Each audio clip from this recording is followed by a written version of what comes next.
Quick review of igneous rocks.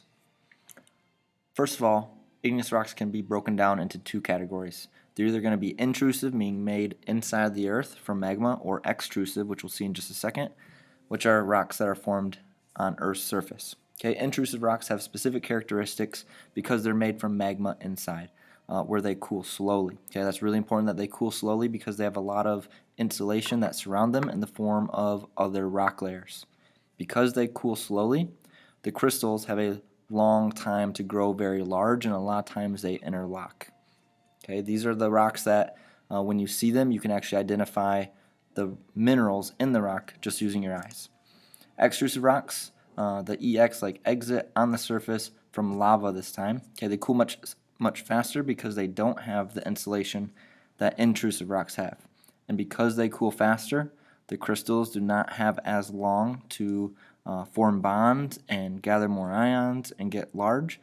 So in extrusive rocks, this is where we have very, very small crystals, meaning that you cannot see them just by picking up the rock and looking at it with your naked eye. Okay, the next thing we need to talk about are how are igneous rocks classified. And when I say classified, I really mean how do they get their names. And there's two different parts to naming an igneous rock. Okay, the first one is texture, and we'll see the other part in a second, composition. So by texture and composition, that's how you name or classify any given igneous rock. Okay, so there are four textures. The first one is coarse grain, meaning ones like the granite you see here, where it is intrusive, it cooled slowly, and you can see the crystals with your naked eye. Fine grain would be associated with extrusive rocks, where it cools fast enough to stop the minerals from growing too large, so you cannot see the minerals with your naked eye.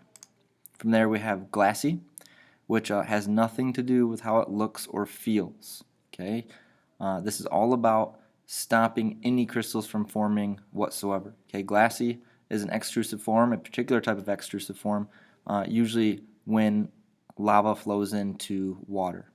Okay, and both obsidian and pumice are examples. The last texture is porphyritic, which just means that there are two distinct cooling rates. There's a slow intrusive rate and a faster extrusive rate. And this is just, an example would be a volcanic eruption where there's a magma chamber under the surface where the magma chamber partially cools to grow some large crystals, but those large crystals are still surrounded by magma, okay, fluid. Then that fluid, that magma, gets erupted to the surface where it cools at a faster rate, producing a fine grain texture surrounding all of those previously formed large crystals. Composition groups. There are four different composition groups, three of which are common in the crust. Okay, so the first one is granitic, also called felsic, which is mainly light-colored minerals like quartz and feldspar. The other side of the spectrum here is basaltic or mafic, which is mainly dark-colored minerals, usually more rich in metals. Okay, they're usually more dense.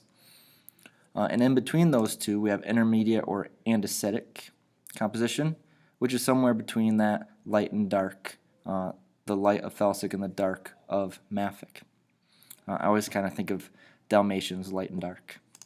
And then the fourth composition group, which is from the mantle. This one's more rare because there's not many places we get mantle material on the surface, but we consider that to be ultramafic, which is entirely made of dark minerals, and minerals like olivine will be found in these rocks.